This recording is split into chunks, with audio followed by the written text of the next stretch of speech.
Esse é o Ancapso e nós vamos falar sobre a situação na Ucrânia. Hoje, dia 14 de abril de 2023, são 8 horas da manhã aqui no Rio de Janeiro, 2 horas da tarde lá em Kiev, no momento que eu gravo esse vídeo, e foi identificado o responsável pelo vazamento dos documentos confidenciais americanos que a gente vem tratando aqui ao longo das últimas semanas, né?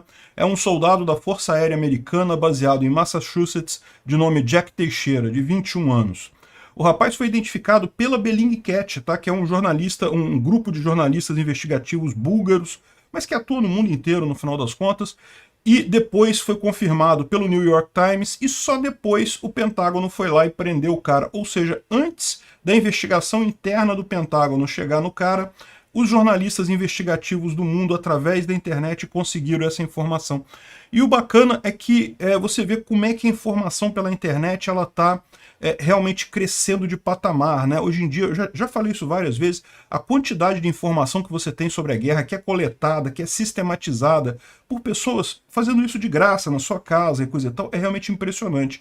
O nível de informação que a gente tem sobre essa guerra é equivalente, um pouco aquém ainda, mas equivalente ao que tem os organismos de inteligência dos próprios países, as próprias organizações de inteligência, né? Isso a gente viu pelos próprios documentos vazados. Daquilo que foi vazado ali, muito a gente já sabia, já tinha essa informação aqui da internet. E é o que eu falo para vocês, né? A informação descentralizada e distribuída tira essa simetria de informação, né? Se você pensar 20, 30 anos atrás, o governo sempre teve muito mais informação sobre tudo, sobre a sociedade, sobre as guerras, sobre qualquer coisa. Tinha muito mais informação do que a pessoa normal da sociedade. Hoje em dia, você quebrou um pouco essa simetria de informação. Ainda tem diferença, não vou negar isso, ainda a informação que o pessoal tem lá nas agências de segurança ainda é um patamar acima, mas está chegando quase no mesmo nível. Eu fico me perguntando onde é que vai parar isso, porque eu acho sim que a informação pela internet em algum momento vai ultrapassar a capacidade de estruturas hierárquicas governamentais de fazer isso, né? Bom, e dessas informações que vazaram, a gente tem mais algumas bombas importantes. Primeiro, 3 brigadas russas, Spetsnaz, que são brigadas de elite da tropa russa, perderam entre 90% e 95% dos seus combatentes, da sua força de combate ao longo dos últimos meses lá na Ucrânia, né? Ou seja, isso é uma perda irreparável para a Rússia. São brigadas de elite, o pessoal com alto grau de treinamento, até eles recuperarem essa tropa vai levar muitos anos mesmo.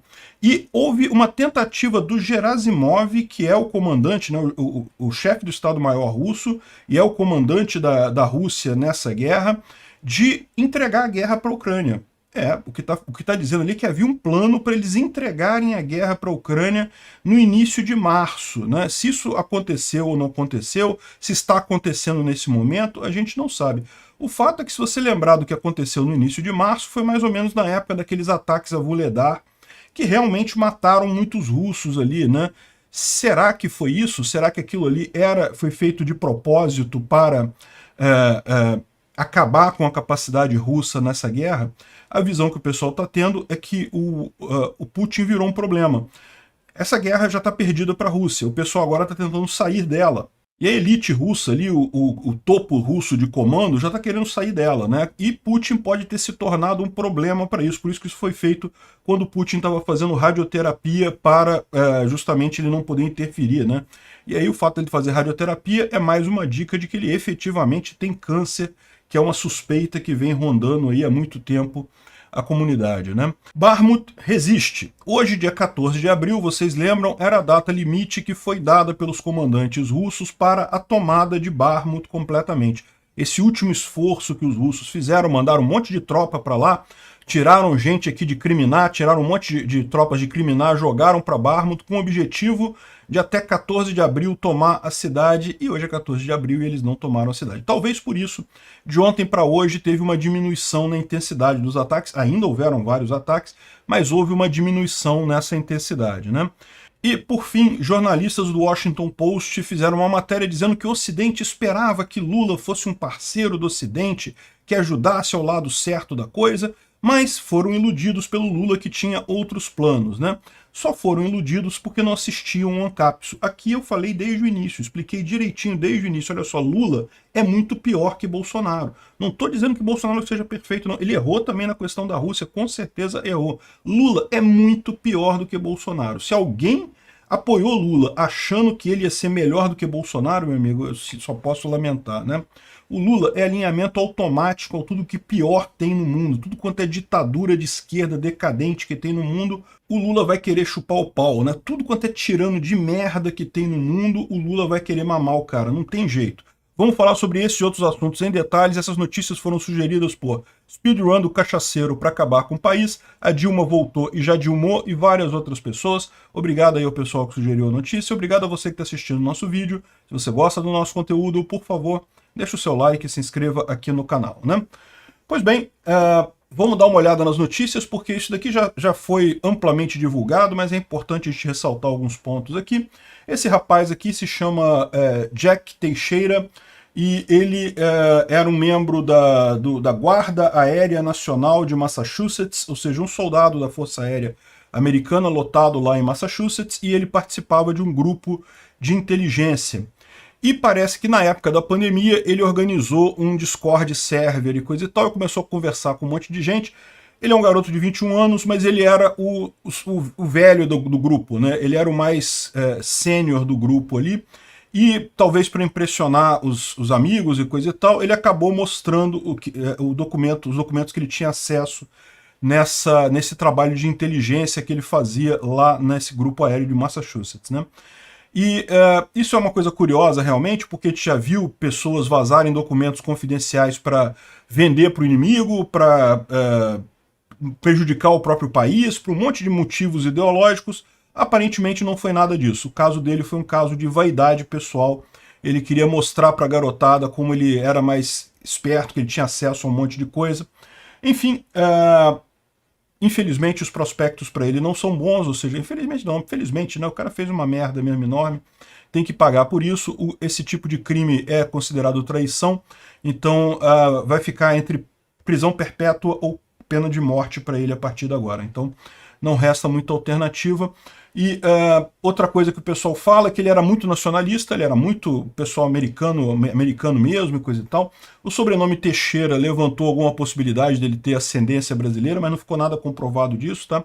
Teixeira também é um sobrenome comum em Portugal, em vários outros lugares. Então, na verdade, no México, ele é americano, a família dele é americana, mas poderia ter ascendência, né, estrangeira. Mas não tem nada comprovado até onde a gente sabe.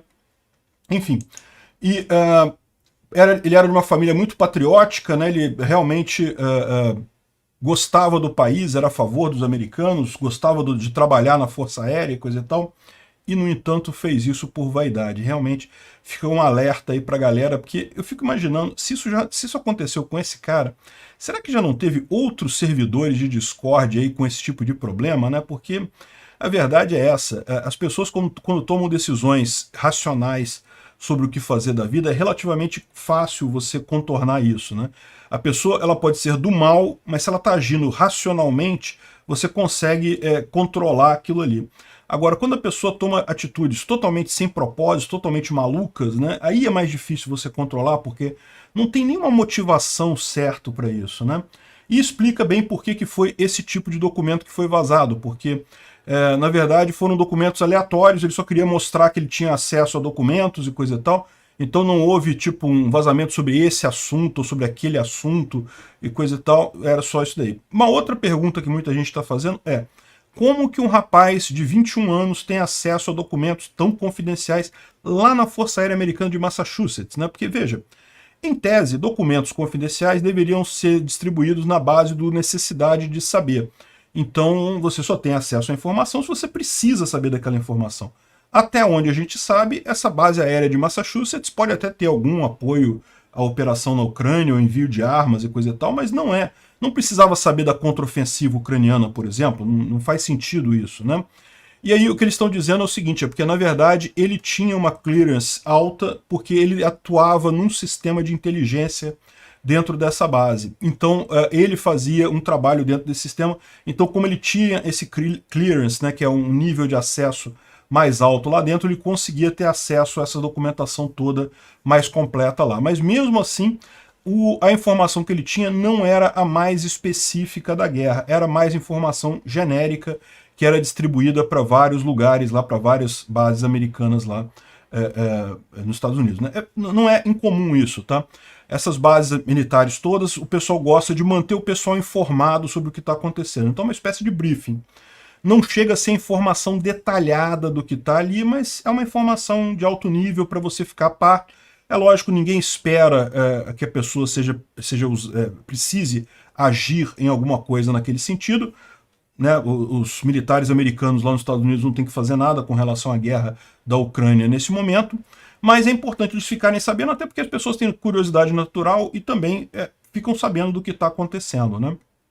Agora, ele tinha acesso, além disso, ele tinha acesso realmente a documentos bem mais sérios aqui. É lógico, isso vai virar um padrão bem mais restritivo lá na inteligência americana, isso é uma luta constante, esse tipo de coisa, e é o que a gente fala sempre em segurança de informação. Vocês sabem, né? Minha área de origem é segurança de informação. Trabalhei a maior parte da minha vida profissional com isso. Isso é justamente o grande desafio. A parte mais fraca da corrente, tipicamente não é o sistema, não é falha de hacker, não é nada disso, é a pessoa. As pessoas são o elo mais fraco na corrente da segurança. Né? Exemplar. Um exemplo do que não deve acontecer, né? Um exemplo negativo.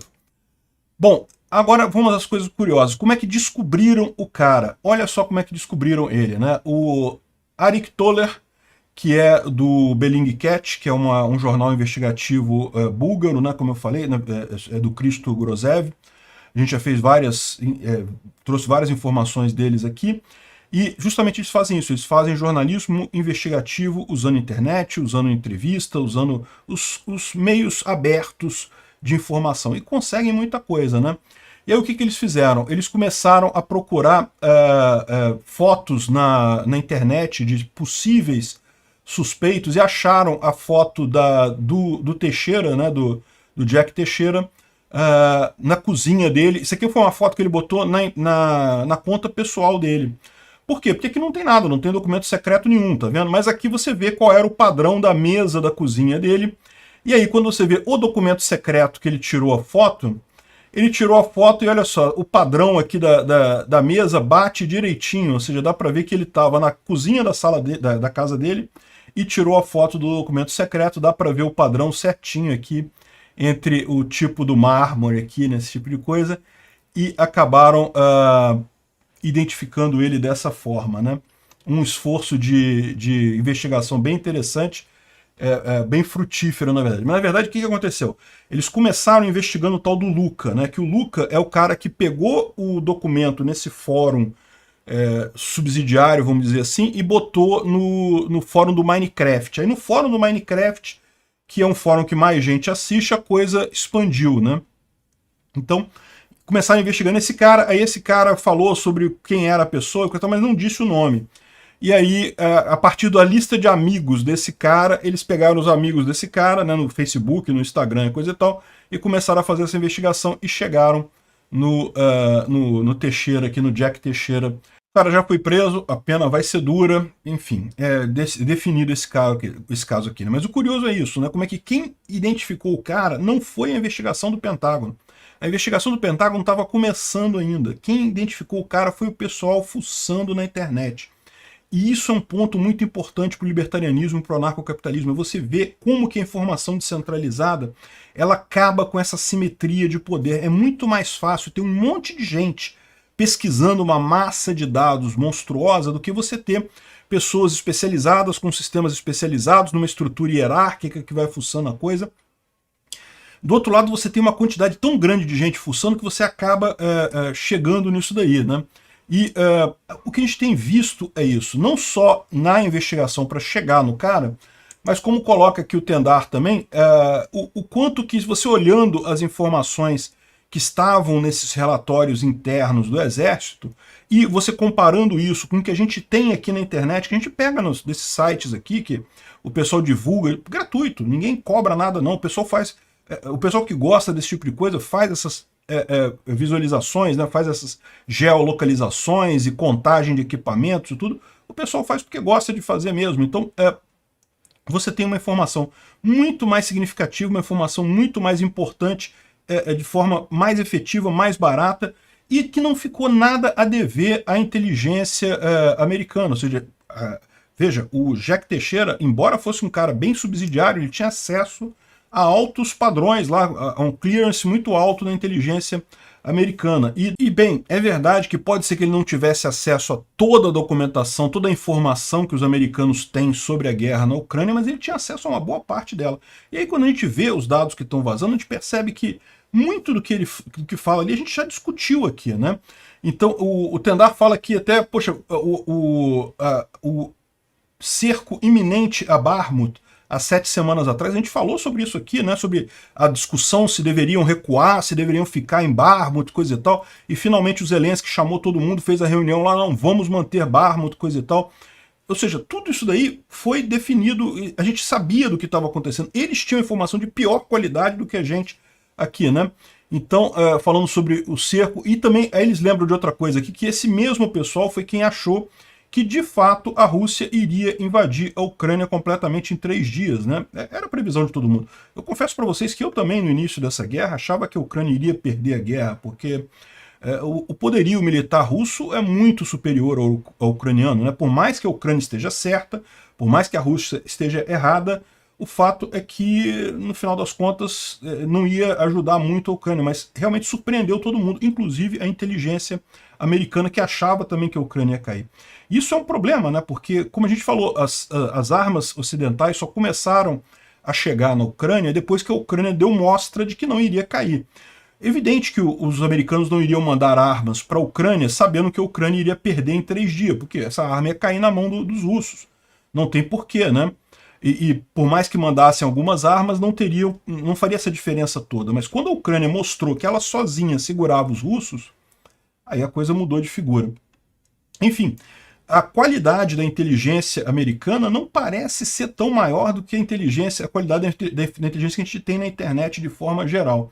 É impressionante isso. E está de acordo com o que eu falo da teoria da informação descentralizada, derrubando o custo de transação e dessa forma reduzindo estruturas hierárquicas, tornando estruturas hierárquicas como o Estado, como o Exército, muito menos eficientes do que estruturas descentralizadas, estruturas abertas até para guerra, até para coleta de informação, né?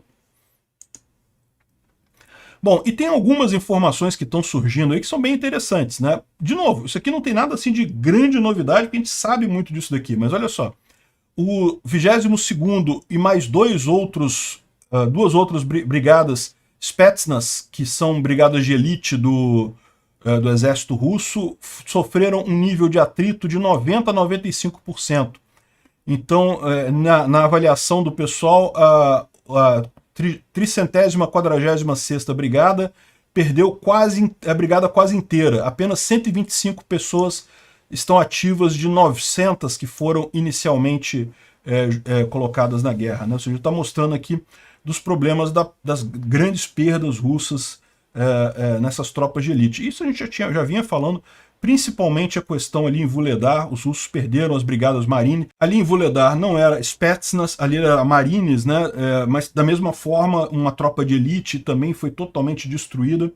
Bom, e o que ele fala aqui é que o maior problema é a perda de experiência nessa tropa de elite, ou seja, um soldado da Spetsnaz requer pelo menos 4 anos de treinamento especializado.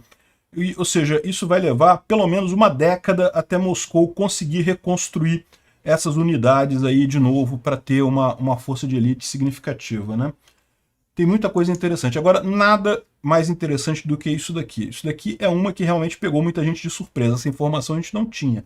Bom, parte dessa informação a gente não tinha, né? Olha só, o Putin está recebendo quimioterapia para câncer e o general principal dele estava planejando entregar a guerra enquanto ele fazia o tratamento, né? Isso seriam rumores detalhados nos documentos vazados americanos. Então, veja, que o Putin tem câncer, a gente já tem esse rumor circulando há um bocado de tempo, né? Inclusive, segundo o general SVR, é certeza, ele está fazendo tratamento o tempo todo e coisa e tal, já descreveu o tipo de câncer que é câncer na laringe, né, e não sei o que lá, enfim, segundo ele já está certo. É aquilo que eu falo para vocês, o general SVR nem sempre acerta as coisas, mas de vez em quando ele acerta umas coisas, né? Enfim, o Putin ter câncer é perfeitamente possível, né? Ele é um senhor de idade já, é bem possível que aconteça isso. Agora, o fato do Gerasimov querer entregar a guerra é que é o mais curioso disso daqui. Olha só o que diz no documento, né? Eles botaram aqui umas caixas para não mostrar o nome das pessoas referenciadas, mas no dia 17 de fevereiro, essa pessoa descobriu de um plano russo para entregar a chamada Operação Militar Especial, né? Isso presumivelmente seria uma tentativa de sabotagem do presidente russo, do Vladimir Putin. De acordo com alguma pessoa que recebeu a informação de uma fonte russa não identificada com acesso aos oficiais do crime. Ah não, tá de sacanagem que o pessoal tá pegando o general SVR aqui. Olha só, eu não duvido nada, porque o general SVR fala exatamente isso, né? Que ele é uma fonte com acesso a oficiais do Kremlin. Não sei, pode ser que tenha outra, mas enfim. A Rússia planejou mandar recursos de Taganrog na Rússia para Mariupol e focar sua atenção no fronte sul. De acordo com essa fonte, o plano para a ofensiva era, na verdade, uma estratégia feita pelo Conselho de Segurança russo, o Patrushev e o Gerasimov, para sabotar o Putin. De acordo com essa pessoa, o Gerasimov se opunha à ofensiva e dizia que as forças armadas ucranianas tinham capacidade superior às da Rússia e que a Rússia iria sofrer muitas causalidades se procedesse com a ofensiva. E em 22 de fevereiro indicou que Gerasimov planejou continuar esses esforços de sabotagem da ofensiva com o intuito de jogar a guerra, ou seja, de entregar a guerra em torno de 5 de março, que é quando Putin estaria alegadamente planejando uma rodada de quimioterapia, né? E não poderia afetar esse plano. Cara, isso tem muita pinta de coisa do general SVR entrando dentro da inteligência americana, né? Mas olha só, o que ele está fazendo aqui? É o que a gente viu acontecer realmente. Lembra que eu fiz vários vídeos aqui falando que os russos estão mandando tropas para Mariupol, estão preparando ataque em Vuhledar, e os tentaram ataque em Vuhledar, vários ataques acabaram totalmente destruídos em Vuhledar, e os ucranianos atingiram essas retaguarda russa ali em Mariupol, em Berdiansk, em outras cidades ali mais da retaguarda russa, justamente destruindo essas tropas e equipamentos e coisa e tal. Ou seja, parece que aquilo ali foi sabotagem mesmo. Os russos mandaram as tropas ali para sabotar o esforço de guerra, para enfraquecer a posição do Putin e, quem sabe, fazer o Putin desistir desse troço, né? Porque o que o pessoal está vendo é que o Putin entrou nessa guerra. Essa guerra, se tivesse terminado como Putin esperava, em poucos dias, no máximo em um mês, tudo bem, ele teria ganho, teria conseguido os objetivos dele. Depois que passou desse período, ele não tem mais como ganhar.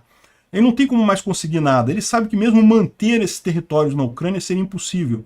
Então, o que acontece agora, né? O Putin não quer sair porque isso seria o fim político dele, evidentemente.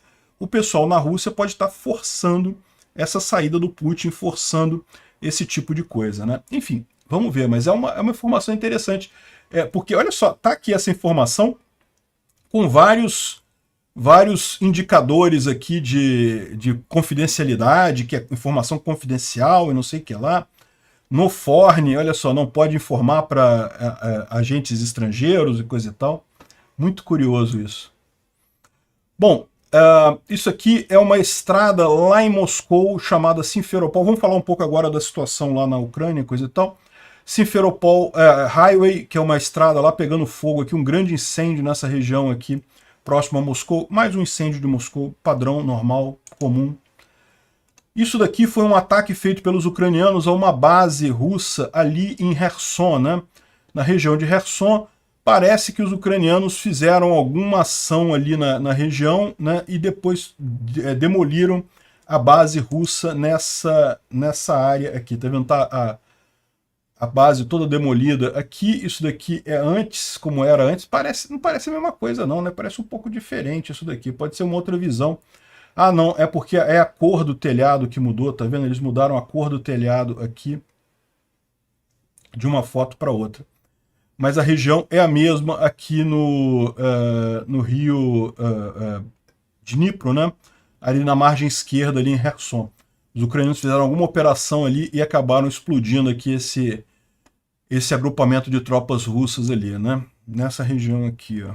O Samuel Bendit está trazendo aqui uma reportagem que saiu numa revista russa sobre uma série de táticas que os ucranianos estão usando e que os russos não conseguem fazer. Então, eles estão preocupados com isso. Os ucranianos conseguem fazer essas coisas, os russos não, né? Então, eles falam aqui sobre emboscadas. Os militares ucranianos fazem uso aberto de emboscadas que consistem em arranjos em arbustos, né? E locais de floresta e coisa e tal, e daí isso em torno de curvas, né, feitas ali na passagem da floresta e tal, e quando os militares russos avançam, a emboscada entra em ação, né, e daí fazem depois uma retirada rápida, né. Emboscada, para quem não sabe, você sabe que seu inimigo vai passar numa região específica, que é uma região só tem aquela passagem ali, então você bota um monte de soldado escondido ali próximo desse local. Quando o inimigo passa, você deixa o inimigo passar. Quando o inimigo já está quase todo passando, aí você começa a atirar nele de forma que ele não tem como retroceder, porque você está fazendo o tiro, né? E tem algumas outras técnicas ainda, que você bota uma pessoa para atirar neles de um lado, aí todos os pelotões, todos os soldados do inimigo acham que a sua tropa está do lado de lá, aí eles começam a atirar naquele sentido, enquanto na verdade a sua tropa está do outro lado. E aí, na confusão, um monte de tiro, o tempo que leva para eles perceberem que na verdade estão atirando para o lado errado, você consegue matar um monte dos caras, né? Então, e depois o ideal é que essas pessoas depois fujam rapidamente para não serem atingidas pelas tropas. Tipicamente é uma tropa muito menor que acaba destruindo uma tropa muito maior nessa emboscada. Os ucranianos usam artilharia de longo alcance até 30 km, sendo guiada por UAVs, né, por drones, né? Isso os russos fazem também, tá? Eu não sei o que ele está falando aqui, porque os russos fazem isso também. Talvez com constante rotação e reagrupamento de unidades para manter a defesa móvel. Talvez seja esse o ponto aqui. Os ucranianos fazem isso, fazem com rotação muito rápida, né? As unidades ucranianas usam guerra eletrônica, sensores e coisa e tal, de alta precisão, e tem tablets com software que troca informação pela internet, mandando tarefas e coisa e tal. Isso a gente já falou, de fato os ucranianos têm um sistema muito bom de informática, não só o sistema deles de artilharia, que é uma espécie de Uber da artilharia lá, fiz até um vídeo sobre isso lá no Visão Libertária há um tempão já, mas eles têm também tablets com informações estratégicas e coisa e tal, muito interessante o sistema dos ucranianos. Ele fala aqui ataques rápidos, né, de grupos de 10 pessoas, 2 ou 3 veículos com morteiros, que atingem 2 ou 3 minutos depois de descobrirem as posições, porque os soldados russos usaram celulares, né, que denuncia a posição. Enfim, ele fala um monte de coisa aqui, fala também sobre os problemas russos, né, movimentação caótica de colunas militares e coisa e tal, critica muito os russos nessa estratégia dele. Bem interessante essa reportagem. A reportagem saiu em russo, numa revista militar lá na Rússia, né? E, bom, falando sobre Bakhmut, várias fontes russas estão falando sobre uma tática usada em Bakhmut, que a gente já falou aqui, que consiste justamente de eles saírem, abandonarem o prédio, aí os russos acham que vão pegar aquela posição, entram no prédio e o prédio acaba sendo destruído, né?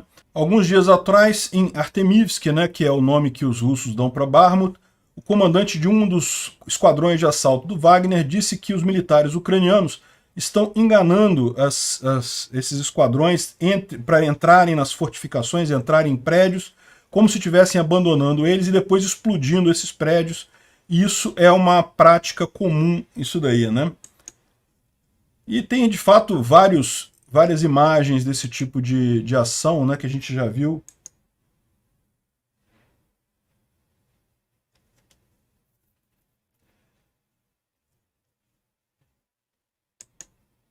Tem outro aqui.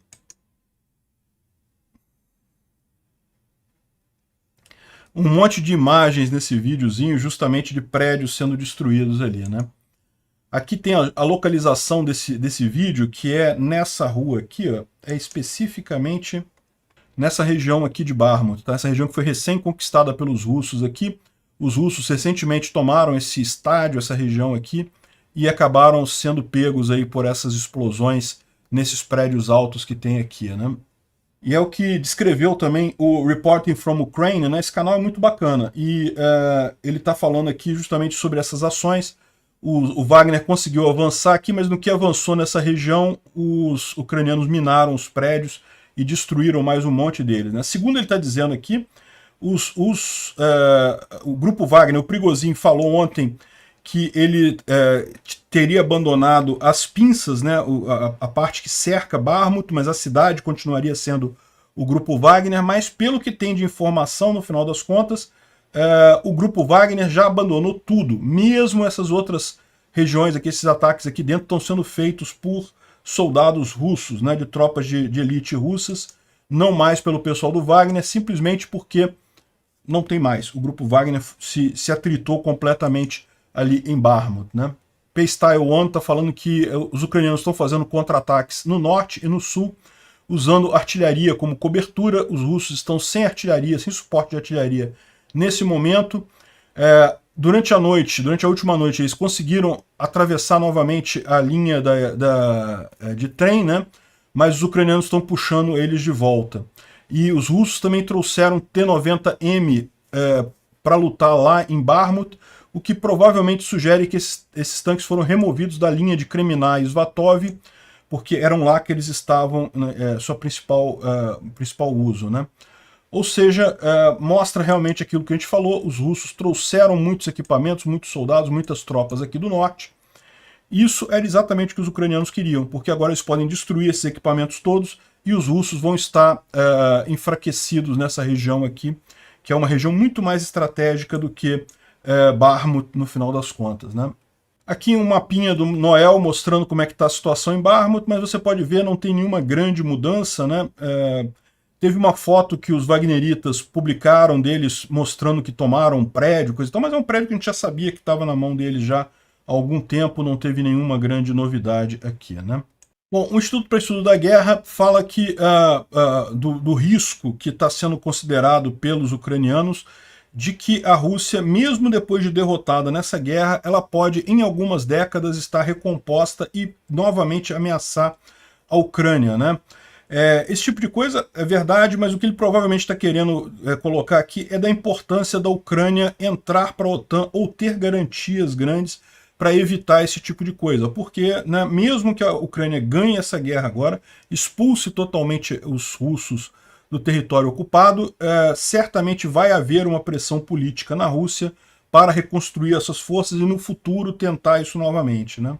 Eles também ressaltam dois pontos importantes aqui. O Putin pessoalmente aprovou a prisão do jornalista do Wall Street Journal, o Evan Gershkovich, que a gente falou algum tempo atrás, e o FSB está culpando o Leonid Volkov e o Ivan Jahdanov como sendo os culpados pelo ataque que matou o Vladlen Tatarsky, né, lá em São Petersburgo. Esses dois caras estão sendo acusados disso, mas eles já estão no exterior e eles fazem parte do partido do Navalny, né, fazem parte da oposição russa. Segundo eles estão dizendo, a declaração deles é que, na verdade, o FSB está fazendo isso para tentar limpar a oposição, eles não têm nada a ver com isso, eles querem só dar um jeito de culpar essas pessoas da oposição ao Putin, né? Bom, uma coisa muito curiosa, né? Esse Luo Yuan é um especialista militar chinês e ele deu uma palestra, né? Essa palestra acabou saindo na internet aí. Ele parece que ele é um general do People Liberation Army, do exército chinês, e ele está falando aqui em um evento e ele fala sobre a visão chinesa dessa guerra na Rússia, né? Então, a grande questão que ele coloca aqui é uma questão que tem incomodado todo mundo, mas que pouca gente tem falado sobre isso, que é por que eu penso que a Rússia está lutando de forma tão passiva, né? Ou seja, em última análise, por que deu errado essa invasão da Ucrânia pela Rússia? E eu tenho certeza que muita gente na China tem essa preocupação, porque você sabe, a China planeja em algum momento no futuro invadir Taiwan, e eles têm o mesmo problema. Olha o que eu falo para vocês, a importância da Ucrânia ganhar essa guerra. A Ucrânia ganhando essa guerra, ela não apenas impede o avanço da Rússia, mas também manda um sinal muito claro contra essas potências que querem invadir outros países por questão territorial e coisa e tal. Então, olha o que o cara fala aqui, né? Por que a Rússia... Enfim, por que o exército russo de hoje não é o mesmo que o exército soviético do passado, que o exército soviético tinha toda uma grandeza e coisa e tal. E qual que é a conclusão que o rapaz chega? O que falta no exército russo é que ele não está na liderança do Partido Comunista Russo. O que falta é comunismo. Eu tô falando para vocês, esse pessoal chinês é tudo meio pancado, meu amigo. Eles entram pro exército para servir as suas famílias, para fazer uma forma de vida, né? Para ter dinheiro e prover para suas famílias, não pelo amor ao comunismo, não porque eles são obrigados pelo Partido Comunista, né? Então o exército perdeu a sua vida, né? O seu sentimento de vida. Um chefe de departamento, um comissário, um instrutor e coisa e tal, eles podem trabalhar tanto com a caneta quanto com a arma, né? Eles seriam capazes de mobilizar as pessoas para a guerra, mas isso não existe mais lá na Rússia. E também o exército perdeu seus modelos, né, a liderança e sua espinha dorsal. Porque quando você olha para o Partido Comunista dá o exemplo de como o exército deve se pôr. Caramba, bicho, esse pessoal está muito iludido da vida. Eu vou ser sincero com vocês, eu quase tenho vontade de ver a China invadindo Taiwan, porque vai ser outra que vai levar uma surra enorme. A corrupção no exército chinês é monstruosa de grande. É talvez pior do que no exército russo, a corrupção lá na China. Enfim, o pessoal fica com essa ilusão de que o partidão representa o exemplo para a população. Bom, e a China disse aqui que não vai vender armas para nenhuma parte envolvida nessa situação da Ucrânia, nem para a Rússia, nem para a Ucrânia. E pode ser que em parte disso seja justamente porque os americanos pegaram os chineses no contrapé, né? Parece que a China, pelo que se revelou naqueles documentos vazados, a China estava de fato planejando mandar armas para a Rússia, mas como foi descoberto o plano, eles decidiram agora abandonar essa ideia, porque seria complicado para a China lidar com sanções americanas, né? Agora, depois do discurso do Macron querendo se aproximar da China, dizendo que, né, que a Europa tem que se afastar da influência americana e coisa e tal, a comunidade europeia respondeu a isso dizendo que vai ser muito difícil a comunidade europeia manter relações de confiança com a China, que todos nós queremos, se a China não contribuir para uma solução política baseada na retirada russa dos territórios ucranianos. Ou seja, o que eles estão dizendo aqui é deixando claro que não é plano de, não, cede um pedacinho aqui, não. A China tem que forçar a Rússia a sair totalmente do território ucraniano, e isso seria fundamental para a confiança entre Europa e China, né? A Corte Arbitral de Haia, né, o Tribunal Penal Internacional, ele ordenou a Rússia pagar 5 bilhões de dólares para a Ucrânia de indenização pela tomada de ativos da Naftogaz, que é a empresa de gás ucraniana, lá na invasão da Crimeia em 2014. Né? Esse processo costuma demorar mesmo, né? Saiu agora essa decisão, e essa decisão, lembra, você pode falar assim, mas a Rússia não vai pagar agora, né? A Rússia não vai, mas está cheio de recurso da Rússia que está travado em bancos europeus. Então é só pegar dinheiro ali, tinha que ter que pagar, tá aqui, já dá para a Ucrânia, já tem o caminho legal para mandar esse dinheiro para a Ucrânia, né?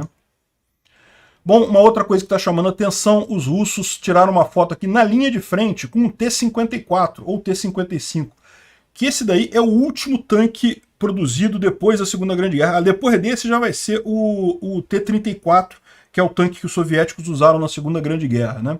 E esses tanques, quando começaram a ser enviados para a linha de frente, o pessoal estava falando, não, eles estão sendo enviados só para peças de reposição, ou para ficar na retaguarda e coisa e tal. E o que a gente está vendo aqui, não, esse cara aqui está na linha de frente com o T-55. A inteligência ucraniana diz que já sabe quem é o soldado que decapitou o soldado ucraniano naquele vídeo absurdamente tosco que circulou há um tempo atrás. Eles já têm a informação e vão agir nesse sentido em breve, né? Uma outra coisa curiosa, isso aqui está sendo motivo de piada. A RIA Novosti, que é uma das principais televisões lá da Rússia, entrevistou esse soldado aqui russo, né, dizendo que que a gente viu os tanques Leopard em várias ocasiões aqui próximo a Kherson, e que nós conseguimos, inclusive, roubar uma unidade de sabotagem capturou um tanque Leopard, coisa e tal, só que a gente não conseguiu trazer ele para a retaguarda, então tivemos que afundar ele num pântano. Porque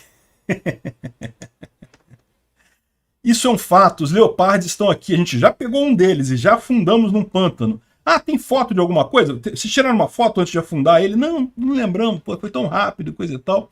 Mas afundaram no pântano. Aí virou motivo de piada, né? Que história é essa? Capturaram um leopard e afundaram no... E não tiraram uma foto. Nesse dia, nesse momento que todo mundo tem celular que tira foto e coisa e tal, tudo documentado, não tiraram uma imagem do coisa, né? O Dmitry está trazendo aqui, até os próprios russos estão falando, ah, pô, para com isso, né? Aí é sacanagem, né? Teve um caso de um opositor russo aqui que botou macarrão no ouvido para dizer que isso é uma expressão russa, que é colocar macarrão na orelha de alguém, que é justamente quando alguém está mentindo para você, né? Mentir, o cara está falando alguma coisa, tentando te enganar com alguma informação, aí a expressão em russo para isso é colocar macarrão no ouvido, né? E aí ele assistindo o Putin, ele botou o macarrão no ouvido aqui, dando a entender que o Putin está falando mentira com ele, tá botando macarrão no ouvido dele, coisa e tal, e parece que ele vai ser multado por isso. 1.600 euros a multa que ele vai ter que pagar. Bom, sai aqui mais informações sobre o Brasil ter se recusado a fornecer armamento para a Ucrânia. O Super Tucano foi um pedido da Ucrânia para ser usado nessa guerra. O Brasil não quis vender, tá? Não é dar não, tá? Vender os aviões para eles. Também a questão dos Leopard 1, da munição, a gente já sabia disso e coisa e tal. E, enfim, o Brasil realmente está jogando contra nessa guerra, né? Não tem como dizer. Esse negócio de, não queremos ficar neutros, isso não existe. Um país invadiu o outro, não tem neutralidade possível, você tem que ficar do lado certo, não tem como ficar de outra forma. Daqui a pouco o pessoal vai ter dificuldade de explicar por que a gente ficou nessa posição. É a mesma coisa na Segunda Guerra Mundial. A Alemanha invadiu a Polônia. Não, vamos ficar neutro, porque né, no final a gente não sabe, coisa e tal. Olha o grau de corrosão moral que isso vai causar no Brasil no futuro, esse absurdo desse posicionamento do governo brasileiro, né? Além disso, tá vindo o Lavrov aqui, a gente já falou, né? Tá vindo aqui pro Brasil com uma mala postal de 5 toneladas, que ninguém sabe o que tem nessa mala postal, que não pode ser inspecionada pela Receita Federal, não pode ser inspecionada pela Polícia Federal. Enfim, o cara vem aqui no Brasil. Adivinha onde mais ele vai? Ele vai no Brasil, Venezuela, Cuba e Nicarágua. Olha só o retrato de que é o Brasil hoje na geopolítica mundial com o Lula. É o que eu falei para vocês, o Lula é automático o alinhamento com os piores ditadores, os piores tiranos comunistas desse mundo, né? Bolsonaro errou com a questão da Rússia? Errou. Mas o Lula é muito pior nesse sentido, né? E aí até o pessoal agora nos Estados Unidos está começando a perceber o problema, né? O Washington Post diz aqui que o Ocidente esperava que Lula seria um parceiro, coisa e tal. É o que eu falei, é porque não ouviram o meu canal. Se ouvissem uma cápsula, eu avisei ao longo do ano passado inteiro, Lula é muito pior que Bolsonaro na questão da geopolítica mundial. O Lula é alinhamento automático com tudo quanto é merda de ditadura que tem nesse mundo. O Lula vai alinhar automaticamente essas porcarias, vai colocar a gente no lado errado da história. É o que está acontecendo, infelizmente. Obrigado por assistir o vídeo até o final. Além de curtir, compartilhar e se inscrever no canal, considere se tornar patrocinador com valores a partir de R$ 1,99. Clique no botão Seja Membro abaixo para saber as condições e vantagens de patrocinar o canal. Mais informações sobre o nosso projeto, visite nossos sites indicados na tela.